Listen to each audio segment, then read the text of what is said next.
Bonjour à tous, j'espère que vous allez bien. Je suis ravie de vous retrouver pour une nouvelle vidéo qui va être le book haul des mois de mai et juin confondus parce que pour une fois j'ai pas acheté tant de livres que ça et du coup je me sentais pas de vous faire un tout petit book haul en mai, donc j'ai préféré regrouper les deux mois. Allez, on y va.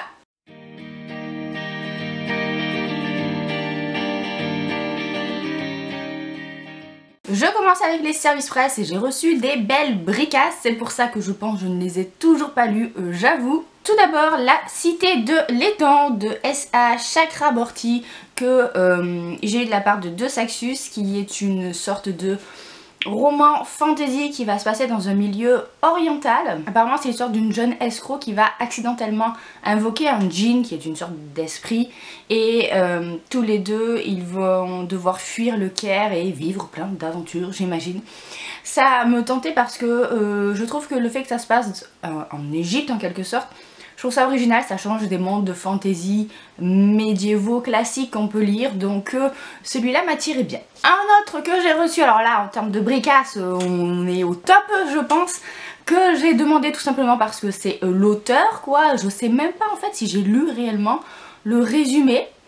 J'ai un doute, il s'agit du dernier Sarajimas, donc Crescent City, maison de la terre et du sang. Parce que c'est Sarajimas quoi et que c'est difficile de passer à côté. De ce que je comprends ici, c'est un peu plus adulte que ces autres romans, il va y avoir une sorte d'enquête.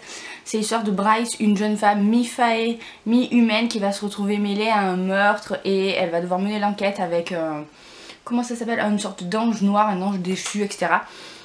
Ça a l'air plus sombre que ces autres romans, mais en même temps c'est pas forcément pour me déplaire, donc on verra bien. Mais par contre, vous voyez, il y a la briquette qui fait presque 950 pages, donc bon, je pense que je le lirai cet été, enfin j'espère, parce que sinon je vois pas quand est-ce que je pourrais le lire à part pendant mes vacances. Et pour finir avec la fantasy, celui-là vous l'avez vu dans ma vidéo sur le challenge de cet été, c'est King of Scars, le tome 2, tout simplement parce que quand il est sorti, je l'ai acheté tout de suite et j'ai très envie de découvrir la suite des aventures de Nikolai. J'avais beaucoup aimé le premier tome. Le problème c'est que je l'ai lu à sa sortie, donc j'ai un petit peu de mal à resituer exactement bien toute l'histoire. Donc j'espère que ça me dérangera pas pour lire cette suite. C'est toujours le problème quand une série sort... Ah, il y a une page qui est cornée, j'aime pas ça. Quand une série sort avec des intervalles assez longs entre les tomes, c'est embêtant parce que franchement on oublie l'histoire quoi. Donc bon, c'est pas grave. En plus c'est une duologie, donc pour le coup il faut que je la termine. Et j'ai hâte de découvrir ce que Leigh Bardugo nous a encore concocté. On passe cette fois au contemporain. Alors celui-ci, je l'ai pris en occasion, je l'ai pris sur Vinted. Il s'agit de Grandir un peu de Julien Rampin parce que je l'ai beaucoup vu passer et que j'avais envie d'une histoire douce, intergénérationnelle, avec pas beaucoup de pages parce qu'il est assez court. Une histoire qui me parlait et je vous avoue que le résumé m'a beaucoup tenté et tous les avis que j'ai pu voir aussi, mais 18 € pour un roman qui fait même pas 240 pages, voilà, ça m'embêtait, donc j'ai réussi à me le procurer d'occasion. C'est l'histoire de 3 personnes, Jeanne qui va fuir son mari, Raymond qui est une grand-mère fantasque et Lucas, son petit-fils, qui vont cohabiter comme ça dans une maison de campagne hors du temps. Et je pense que c'est une très jolie histoire d'amitié et de famille, donc j'ai hâte de le lire. Pareil, un autre roman que j'ai pris d'occasion, celui-ci j'aimerais bien peut-être l'inclure pour le Hello Summer Challenge de cet été dans la catégorie Bikini Body ou Body Positive, puisqu'il s'agit de Lola, petite, grosse et exhibitionniste. Alors on m'a dit, il ne faut pas se fier au titre putaclic de ce livre parce qu'il paraît que c'est assez drôle, assez frais, avec une héroïne qui sort un petit peu des sentiers battus, beaucoup d'humour et des choses rocambolesques qui lui arrivent. Donc moi j'aime bien ce genre de comédie où en fait Lola, je pense qu'elle va tomber amoureuse de son boss et il va lui arriver plein de misère. Ça me fait un petit peu penser à Bridget Jones, j'ai l'impression, mais peut-être que je me trompe. En tout cas, je me dis que quand j'ai envie d'une lecture pas prise de tête et drôle, parce que c'est vrai qu'il n'y a pas tant que ça des livres drôles. Franchement, vous savez, souvent je cherche une petite romance ou une petite comédie vraiment drôle ou qui vous fait rire aux éclats ou qui vous fait au moins glousser quoi. Et il y en a pas tant que ça, sincèrement. Donc du coup quand j'ai vu que celui-là il faisait vraiment marrer, je me suis dit bon allez, je vais essayer de me le trouver en occasion. En plus c'est une intégrale, donc il y a je crois 4 mini-tomes qui sont intégrés dedans, donc je pense que ça vaut le coup.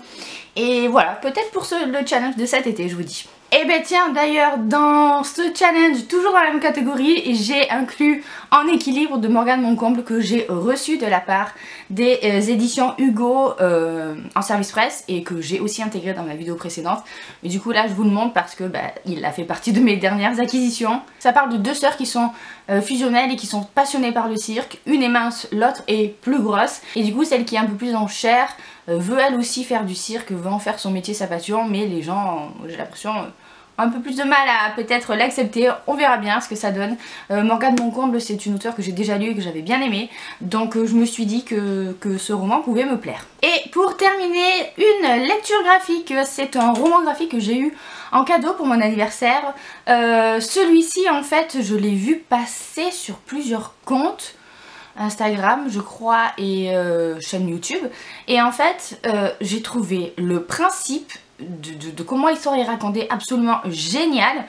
Du coup je me suis dit qu'il fallait que j'essaye de la voir quoi. C'est Malgré tout de Jordi Lafèbre. Alors le principe de cette histoire, c'est que en fait c'est une histoire d'amour qui est racontée à l'envers.